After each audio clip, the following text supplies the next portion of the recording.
Assalamualaikum warahmatullahi wabarakatuh. Saya Diah Amirah Hafiz dari Universitas Bhayangkara Jakarta Raya, Fakultas Ilmu Pendidikan, Program Studi Pendidikan Guru Sekolah Dasar. Di sini saya ingin memenuhi salah satu tugas pada mata kuliah Sejarah Indonesia yang diampu oleh Dr. Awiria SPD MPD.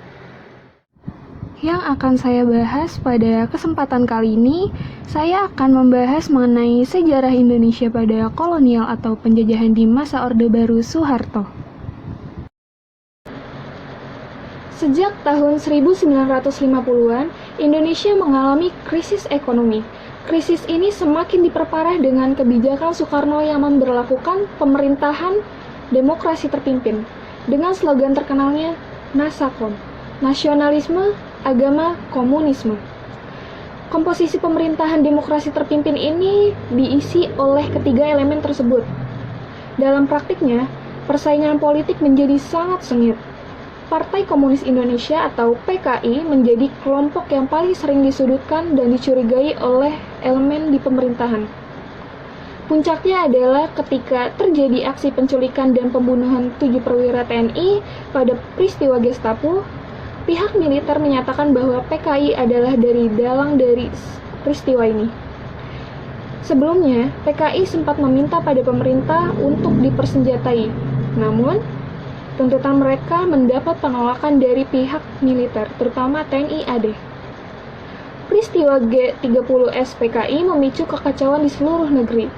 Soeharto yang pada saat itu menjabat sebagai Panglima Kostrad, kemudian diangkat menjadi Menteri Panglima TNI dan Pangkop Kamtib atau Panglima Komando Operasi Pemulihan Keamanan dan Ketertiban, menggantikan peran Jenderal Ahmad Yani, salah satu korban dari peristiwa G30S PKI. Soeharto bertugas menjadi keamanan negara pasca peristiwa Gestapo. Keberhasilan Soeharto dalam mengamankan negara terbayar dengan diserahkannya mendapat Presiden Soekarno. Lalu dengan mendapatnya pengamanan ini, Soeharto melalui Super Semar diangkat menjadi presiden dan memimpin Indonesia selama 30 tahun. Sebagai keberhasilan yang diraih oleh pemerintahan Orde Baru, terutama dalam bidang ekonomi, namun terdapat beberapa penyimpangan pada Orde Baru, yaitu kekuasaan yang otoriter.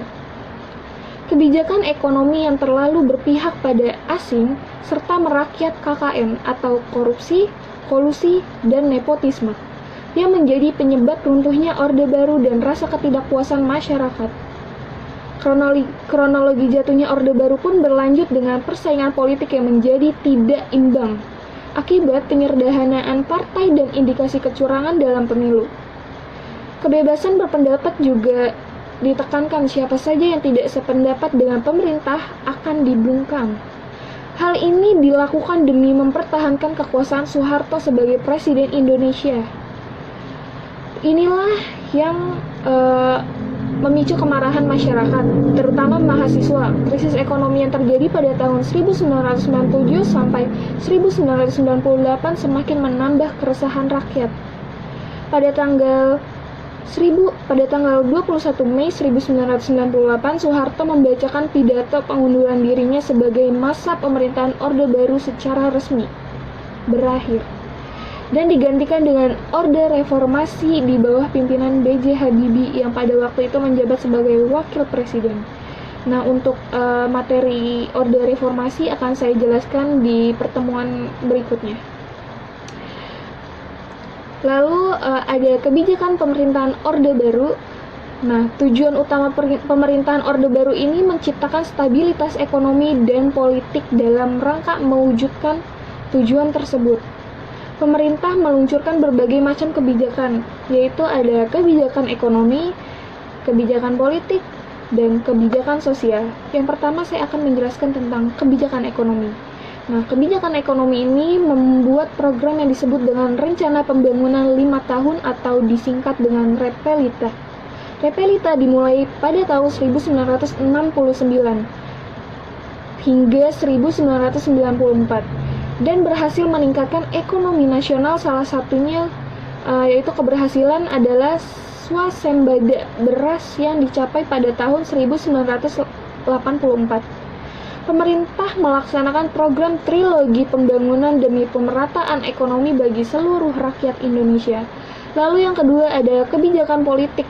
Kebijakan politik ini kebijakan dalam negeri pertama adalah pembubaran PKI atau Partai Komunis Indonesia beserta organisasi-organisasi sayapnya dan membersihkan DPR atau MPR dari unsur PKI.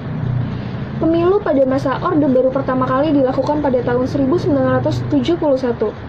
Pemerintahan kemudian menyederhanakan partai politik dari 10 menjadi 3. Meresmikan peran militer dalam pemerintahan dwifungsi ABRI serta mewajibkan penataran P4 yaitu pedoman, penghayatan, dan pengamalan Pancasila bagi masyarakat Indonesia.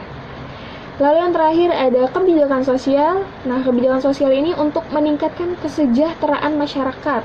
Pemerintah mengeluarkan berbagai kebijakan seperti program keluarga berencana, transmigrasi, gerakan wajib belajar, dan gerakan orang tua asuh. Sekian pemaparan materi yang sudah saya sampaikan mengenai sejarah Indonesia di masa Orde Baru Soeharto. Kurang lebihnya mohon maaf. Wassalamualaikum warahmatullahi wabarakatuh.